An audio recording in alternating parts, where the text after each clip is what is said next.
Hello, welcome back to Eric's Little Welsh Garden. Today is Tuesday the 24th of September. It's about 6:30 at night. It's been tipping down all day and it's raining right now, but I just had to come up the allotment to get my garlic in the ground. I was hoping to get up yesterday, but it was torrential rain and not really got much time this week, and this weekend is my hen party, so I don't think I'm going to be popping up on Sunday evening. But before I get onto the plot and get the garlic in the ground, I'm just going to pop into the polytunnel and have a quick look and see if there are any tomatoes that I need to harvest. Every time I come up there seems to be more tomatoes ready, but I'm hoping that all of them are going to be, harvested really quickly so I can put something in the polytunnel over the winter. So let's have a look. Got a few.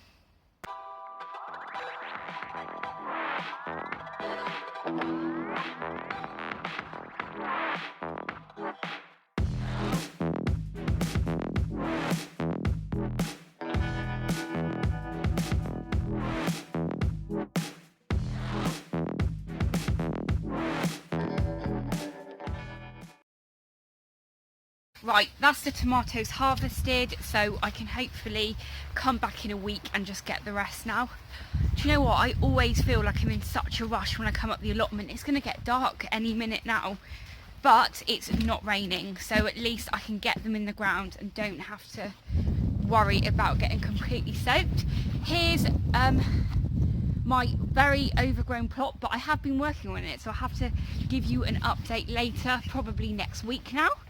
And we're just coming to my old plot, which is my first plot now, where we're going to be putting the garlic in.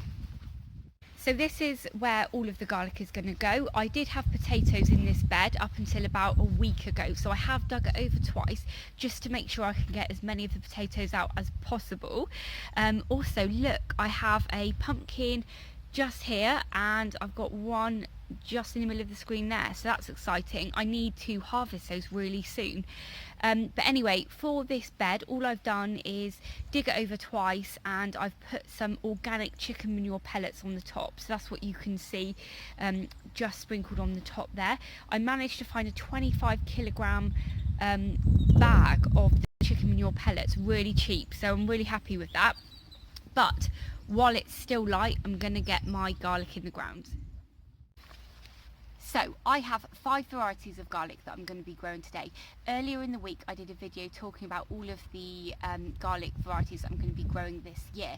Now today I'm not going to be growing the Thermodrome, which is a variety that I grew at home last year that didn't do very well, and half of it is still in the ground unharvested.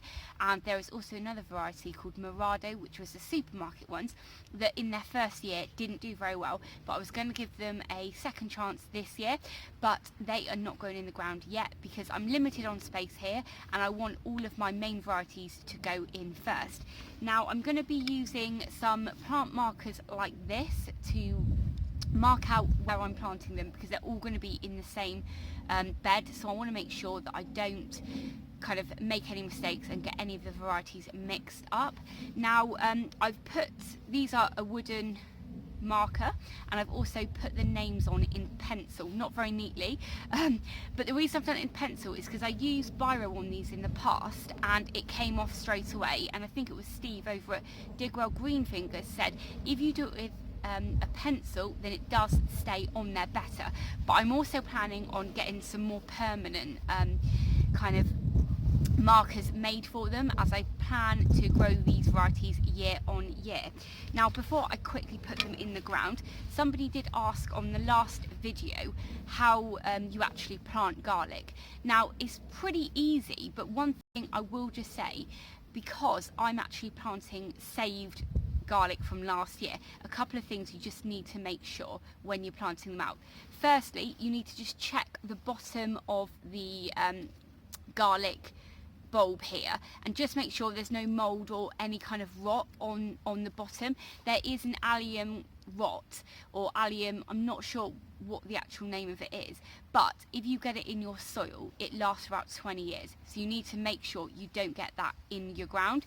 So firstly you just need to make sure that your garlic bulb looks really healthy, and when you, actually this is a good point, You don't plant the whole bulb, you plant the individual cloves and then they turn into individual bulbs. But most of you probably know how to plant garlic, but I'm just wanting just in case you're new to it.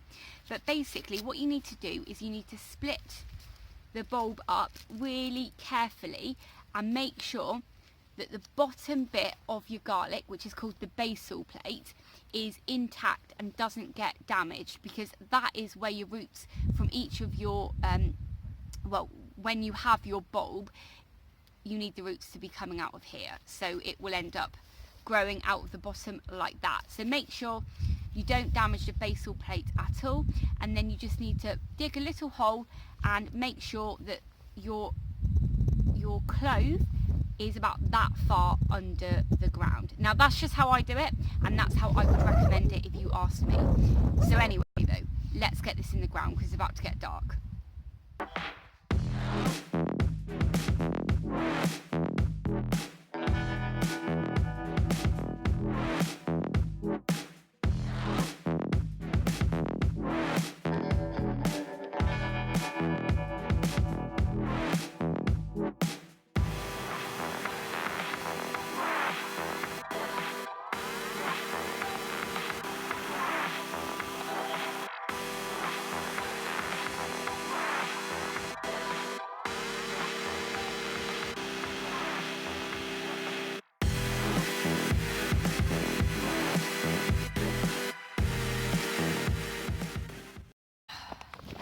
I'm really sorry about the quality of this video because it's so dark now. It's going to be so grainy. I'm really sorry. Oh, I'm soaking wet again as well. Do you know what? I got soaked on the school run this morning. I got soaked on the school run this afternoon, and I'm soaked again. And when I get back, I'm going to have to do reading with Stan and check he's done his homework. So fingers crossed he has. And then I'm going to have a lovely warm bath, followed by a warm cup of tea. And then I'm going to watch some TV, I think. Oh. Anyway, thanks for watching. I hope you've enjoyed. Yeah, speak to you soon. Thanks for watching. What am I even saying? I'm soaked. Right. Thank you. Bye.